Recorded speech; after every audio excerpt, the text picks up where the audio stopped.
циклы алкандар. Цикл алкандар дегеніміз бұл қаныққан циклды көміртекті қосылыстар болып келеді. Мұндағы көміртектердің бәрі sp3 гибридизациясын көрсететін болады. Жалпы формула бұл жерде негізінен CnH2n болып келеді. Енді қараңыз, циклы алкандар. Біріншіден бұл жерде алкан деген сөз бар. Егер естеріңізде болса, алкандар бұл құрамда тек қана жай байланысы бар қосылыстар. Тура солай циклы алкандар құрамында тек қана жай байланыстар болатын болады, бірақ та алкандардан айырмашылығы тек қана олардың циклды формуласында.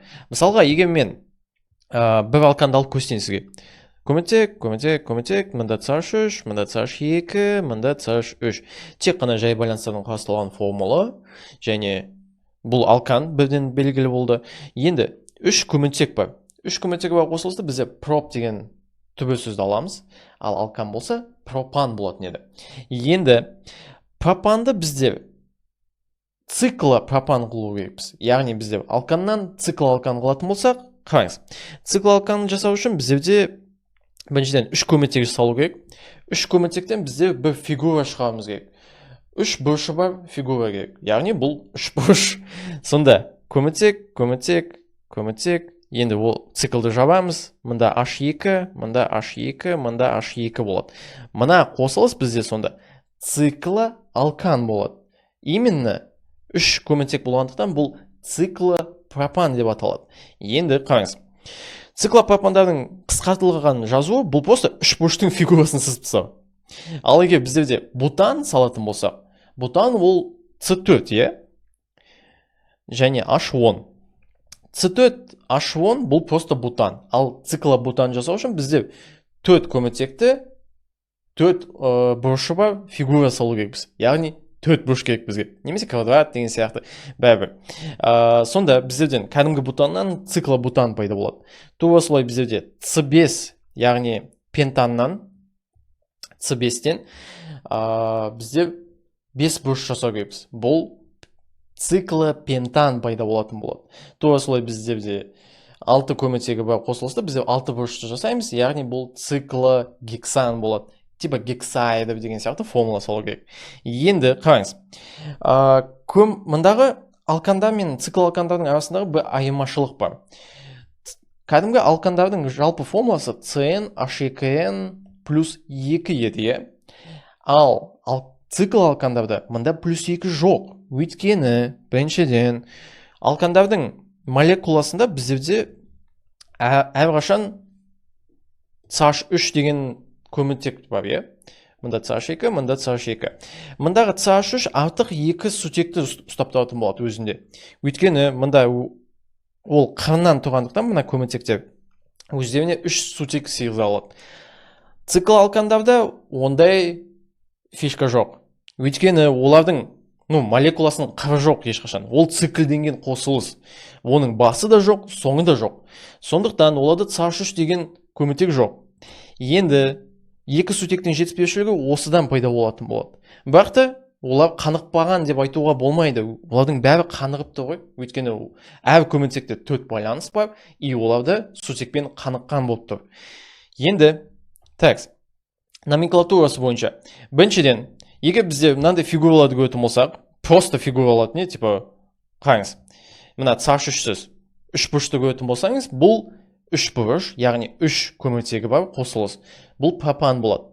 Ал ол циклданып тұрғандықтан оны циклопропан деп керек. Тура сондай история біздерде мұндағы 6 бұрышпен. 6 бұрыш, ондай болса, ол C6, H12 болады. Мына зат негізі кішкене алкенге ұқсайды. Бірақ та бізде фигураны көп тұрғандықтан бұл циклы гексан болады.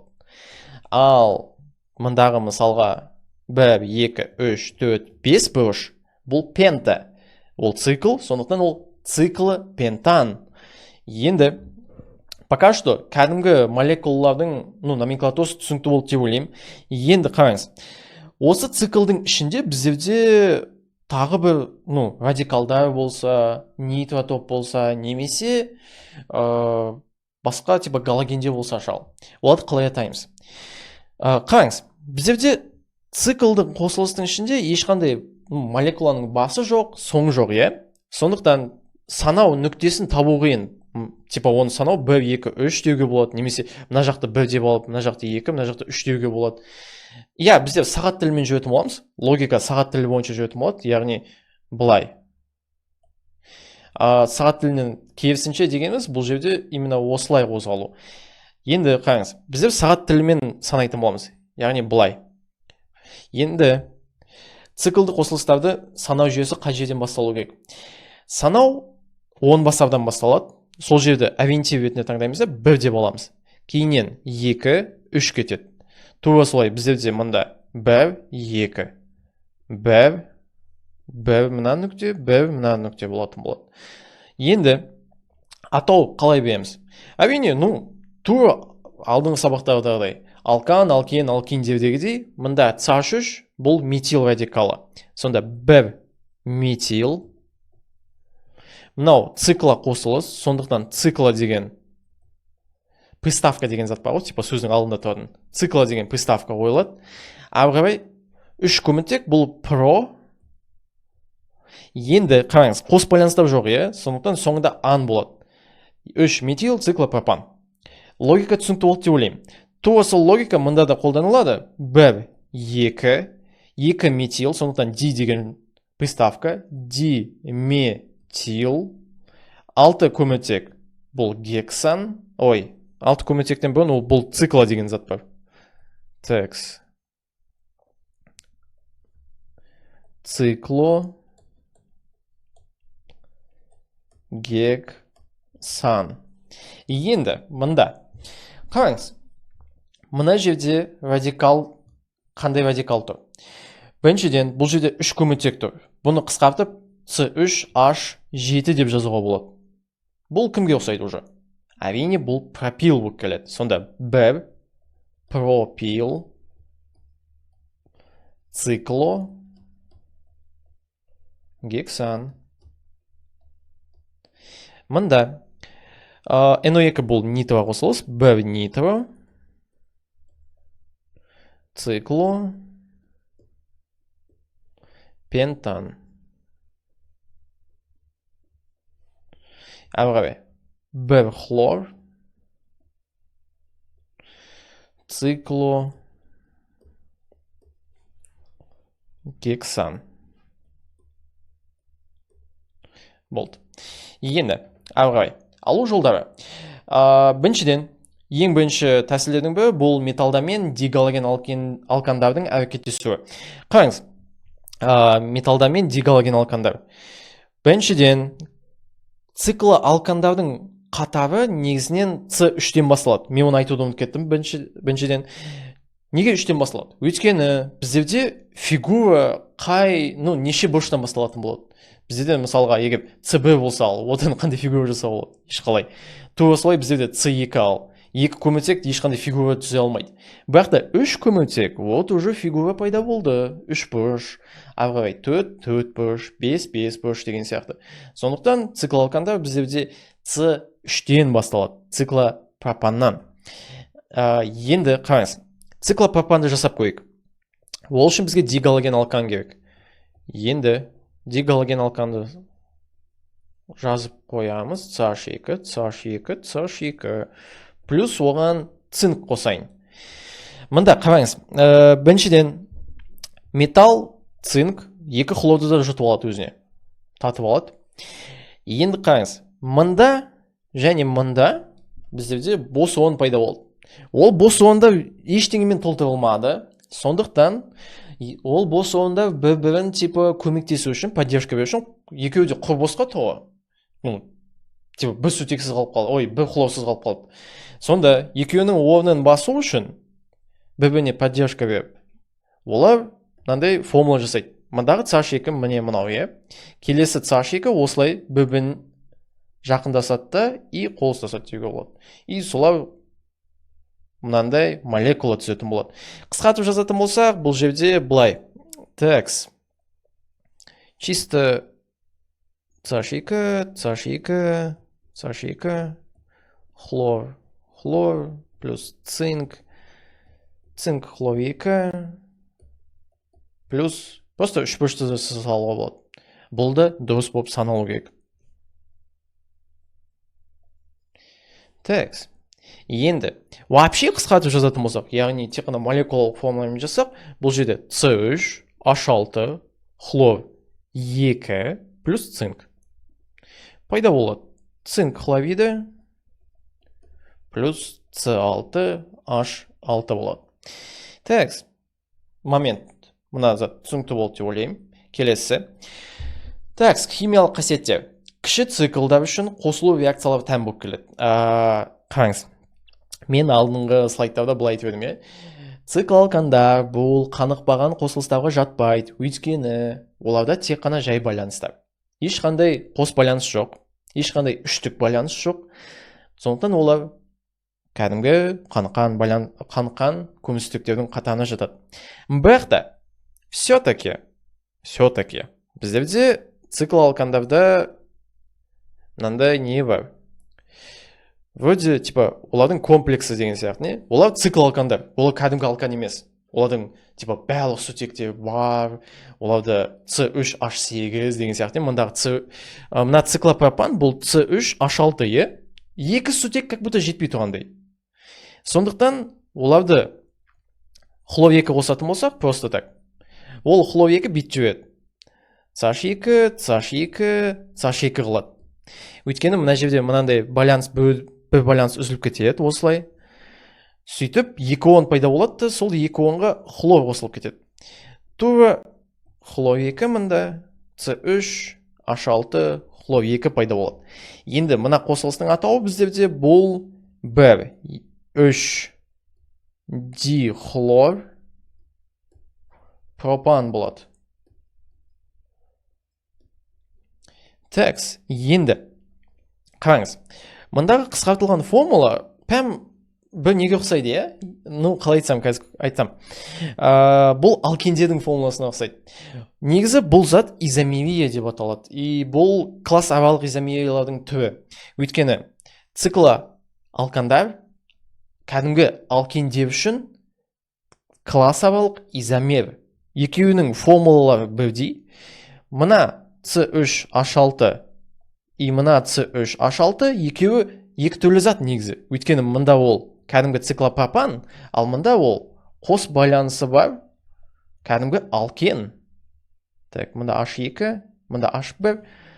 Енді қараңыз, бақ екеуінде формуласы бірдей. Бұндай заттарды біздер классалық изомер дейміз. Бұл зат біздерде изомерлер тақырыбында өтіледі немесе бұл видео шығатын болады әлі. Енді қараңыз, изомерлер туралы жеке видео болады. Такс, ары қарай гидрогалогендер. Гидрогалогендер әрине CH2. Гидрогалогендер реакциясы біздерде бұл қанықпаған қосылыстар үшін тән еді. Мысалға алкендер бұндай реакцияға түсе алмайды, өйткені олар қосып жібермейді өзінің қасына ешкімді. Олар тек қана оң басу реакциясына түседі. Бірақ та цикл алкандар екі сутек жетіспеушілігінің кесірінен бұндай реакцияларға түсе алады. Текст. Біз жерге, қараңыз, қайттан біз жерден байланысты үзіп жібердім. Сол жерге мынаған сутек, мынаған хлор қосып жіберем. CH3,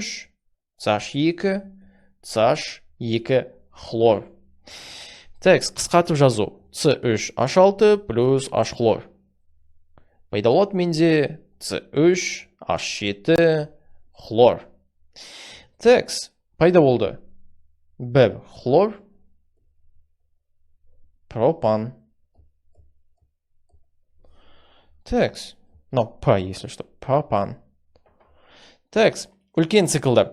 Үлкен циклдар біздерде С5-тен басталады. Примерно циклопентан, циклогексан, циклогептан деген сияқты. Үлкен циклдар үшін оң басу реакциялардан. Оң басу реакциялар дегеніміз біздер бір сутекті шығарып аламыз, оның орнына бөліп қойып қоямыз. Мысалға галогендер реакциясында менде мысалға текст CH2 текст CH2 деп жазып алам. И мында тағы CH2. Осындай менде фигура пайда болады. Давайте мен оны қысқартып жазылуын жазсайын. Қанша бұрыш көп тұрсыз, ол сондай көмірсутек болып келеді. Егер бұрыш 5 болса, бұл С5. Енді осыған мен галоген қосайын. Хлор. И H9 деп жазайын. бұл егер естеріңізде болса алкандау тақырыбынан ультрафиолеттің белгісі болып келеді. Сөйтіп бізде бұл сутекті сыртқа шығарып жібереміз. Мына жерден любойын шығаруымызға болады, бәр жерде CH2 таңдауда керек емес. Енді CH2 байланыс, мында CH и мында CH. Бұл жерге хлор қосып кету, любойына. Ну, в принципе, мында қосып салсам болады, сонда мында CH2 қалып қалады. Егер мынандай формуламен жазатын болсақ, туба сол баяғы H хлор плюс и мында просто хлор шығып тұрады осылай. Сонда, егер пәм қысқартылған формуламен жазсақ, C5H10 плюс хлор десек, сонда біздерде H хлор плюс C5H9 хлор пайда болады. Бәрі, ну, элементарно, оп-оңай деуге болады. Так, енді дегидролену реакциясы бұл өнімдерде сутектің пайда болу реакциясы. Яғни біздерде бастапқы заттан сутекті бөліп аламыз да сыртқа өнім ретінде шығарамыз. Енді мысалға C5H10 сол баяғы. Оны кішкене аккуратно сызсақ, жағдай жаман қылып сызу керек емес. Осыны дегидроленеміз, әрине платина, там типа температура деген сияқты катализаторлар. Сөйтіп сутекті шығарып аламыз, плюс бізде C5H8 пайда болады. Енді қараңыз. Үлкен формуламен жазған кезде, ну, молекулалық мынандай бір формуламен жазғанда, біздерде мынандай қызық зат пайда болады. Ешқандай циклды бұзбаймыз, сақтаймыз да циклды. И біздерде сонда сутек бөлінді ғой. Екі көміртек сутектен жоғалтып алды. Сөйтіп, сол екі көміртек өзара қос байланыс түзеді. Енді біздерде қос байланысы бар заттарды алкен деп атайды. Ал цикл денгендерді біздерде циклоалкен болатын болады. Так, үлкен формуламен жасақ, мынандай құрылымдық формуламен. Так. CH2. Енді реакция сызығы ары қарай сутек пайда болады. Енді так, мында CH2, мында CH2, мында CH, өткен сутегін жоғалтып алды. И мында CH, так, CH2 байланыс, и мында сонда қос байланыс пайда болды, осы екі көміртектің арасында. Сөйтіп, біздерде типа алкандардағыдай, оларда, например, біздерде пентан болса, пентаннан дегидролену арқылы пентен пайда болады. Ал бізде мында циклопентаннан біздерде пентан.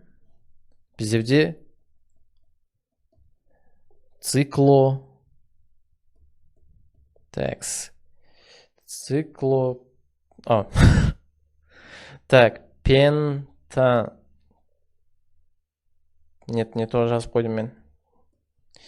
Текст. Циклопентан. Циклопентен пайда болады. Циклопентен. Енді, сонда, алкандар алкендер түзеді. Циклоалкандар циклоалкен түзетін болады. Мына момент түсінікті болды деп ойлаймын. Так, енді. Так, барлық циклоалкандар гидролену реакциясына түседі. Мысалға, мендерде кәдімгі циклопропан болсын. Оған сутек қосқан кезде, ол кәдімгі пропанға айналатын болады. CH3, CH2, CH3 деп.